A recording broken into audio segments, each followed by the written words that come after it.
என் டே இப்படி ஹாஸ்பிட்டலில் முடியும்ன்ட்டு கொஞ்சம் கூட எதிர்பார்க்கல. Hi, I am ஹர்னி. Day in my வாழ்க்கை எபிசோட் நம்பர் 2. எப்பயும் போல் மார்னிங் எழுந்துச்சி ஜிம்லாம் கிளம்பியாச்சு. ஒர்க் அவுட்லாம் பண்ணி முடிச்சுட்டு என் தங்கச்சி ஒரு இட்லி பாக்கெட்டோடு வந்தாள். அதை பார்த்த உடனே எனக்கு ரொம்பவே ஒரு மாதிரி சிரிப்பாக வந்துச்சு. யாருன்னா ஒர்க் அவுட் பண்ணிவிட்டு இட்லி சாப்பிடுவாங்களான்ட்டு ஒரு பெரிய கான்வர்சேஷன் அவளுக்கும் எனக்கும் ரொம்ப நேரமாக போயிட்டு இருந்துச்சு. எல்லாமே முடிச்சுட்டு ரெஃப்ரெஷ் ஆகிட்டு எப்பயும் போல் ஒர்க்கும் கிளம்பிட்டேன். அப்போ வரைக்கும் தெரியல என்னோடய ஐ பெயின் இவ்வளோ சிவியராக ஆகும்னு சொல்லிட்டு. பட் நிறைய ஒர்க் பெண்டிங்காக இருந்துச்சு முன்னாடி 2 நாள் வீக் ஆஃப் எடுத்தனால. ஸோ அதெல்லாம் ஹெசிடேட் பண்ணாமல் என்னோடய பெயினையும் டாலரேட் பண்ணிவிட்டு ஓரளவுக்கு என்னோடய எல்லா ஒர்க்கையும் பெண்டிங் ஒர்க்கையும் கம்ப்ளீட் பண்ணிட்டேன்.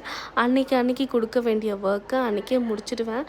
பட் 2 நாள் லீவாக இருக்கவோ என்னால் அந்த லீவையும் பார்த்துட்டு என்னால் ஒர்க்கையும் பார்க்க முடியல. பட் இருந்தாலும் பரவாயில்ல. பட் நான் கம்ப்ளீட் பண்ணிட்டேன்ற ஒரு சாட்டிஸ்ஃபையோடு நான் இருந்தேன். பட் பண்ணி முடிக்கும் போது தான் எனக்கு தெரிஞ்சிச்சு என்னோடய ஐ பெயின் சுத்தமாக முடியலன்னு சொல்லிட்டு நியர்பை ஹாஸ்பிட்டலுக்கு அப்பாயின்மெண்ட் புக் பண்ணி ஒர்க்கில் பெர்மிஷன் கேட்டு போயிட்டேன்.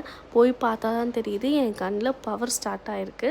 கண்டிப்பாக கான்டாக்ட் லென்ஸ் போடணும், இல்லைனா கிளாஸ் போடணும்னு சொல்லிட்டாங்க. Stay tune for my episode number 3.